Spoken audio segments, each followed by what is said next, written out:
Hey, this is Brian Wright from Killer Bee Combat Sports and Fitness Academy in Oakhurst, New Jersey. I am talking about marketing today, and one of the things about running, a small business in a local community is that you can lose sight of, effective marketing because you're trying to be, Coca-Cola or Pepsi, or trying to be Nike or somebody that's more close related to our industry. And you can forget that 80 to 90% of our business is going to come from 5 to 10 miles away from our physical location. Unless you're training professional athletes, if you're doing strength and conditioning for NFL and Major League Baseball players, you're primarily going to be using local athletes. You're going to be using local families. These are the people that you're working with.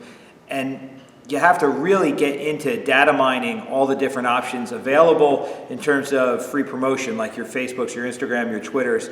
You could have 1 million followers, you could have 50,000 views on all your posts, but if they're from people, if you're in New Jersey and you're getting more people from Argentina liking your stuff, what's the point? You're going to have, the ego bump of, hey, a lot of people are reading my stuff, but it's not your customer. And if you're looking to convert your followers into members, you've got to speak to your local communities. And a lot of that will have to be with interacting with your community, but more importantly, it's targeting your advertising within social media so that you go and you look up the hashtag for your local community. So for me, I'm in Oakhurst, New Jersey, which is part of Ocean Township. So I constantly am looking up who's putting in Oakhurst, Ocean Township, the different derivatives, the high school. I'm looking to see where those people are hanging out online and what their practices are. So there's a lot of posts I'll put out because we do have professional athletes that come here. I can get 1,000 hits in an hour when I say Carl Roberson's fighting in Glory.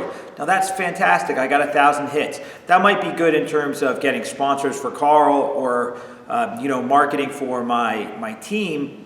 But in terms of making my living off of my teaching, that really doesn't do much. It's a really nice ego boost to say, hey, I got 10 times more people coming to the site today, but none of those people are consumers that are affecting my bottom line to any great degree on a consistent basis.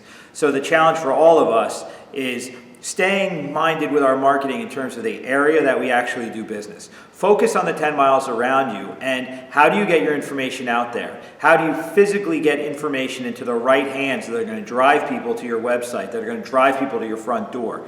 It's all about collecting the local consumer.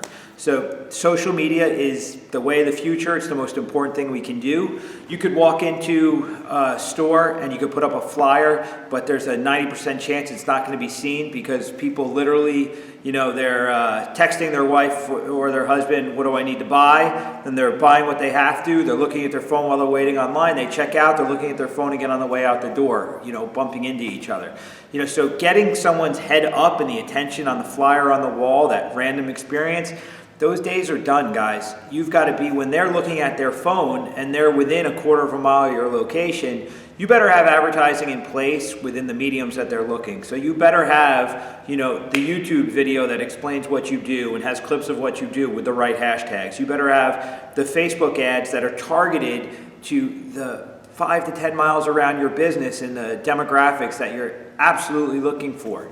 If you walk into any place, anywhere in the world right now, you've got people with their heads just jammed in their phone. It doesn't matter what age, it doesn't matter what economic level, everybody's using free social media to connect with the world around them. And if you ignore that, you're going to miss the boat. But on the other end, if you engage in it like you're Nabisco, you're going to lose out as well because you're going to spend a lot of time chasing a person that's not your customer. And at the end of the day, the return on investment on your time is to increase your bottom line, to make sure that your school is populated with a customer that can afford what you do, is going to benefit from what you do.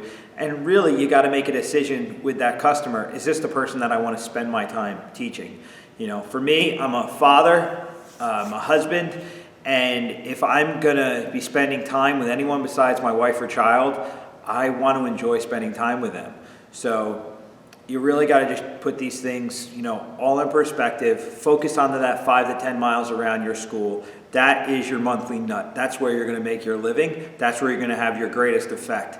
And then getting beyond that, great. You can affect other people through your social media, through your positive message. Maybe your technique will be something that some guy in Michigan will be able to add to his program. But in terms of making your living, which gives you the ability to create the sounding board, to generate, your message at a greater degree, that's your local community. Interact with your community. You have to shake hands. You have to kiss babies. You got to look people in the eye, and you have to talk, and then you got to back it up with strong social media presence that is interacting with your local community. Again, stressing local, local, local. All right, I hope my words didn't waste your time and you find some value in what I have to say. I look forward to speaking to you again later.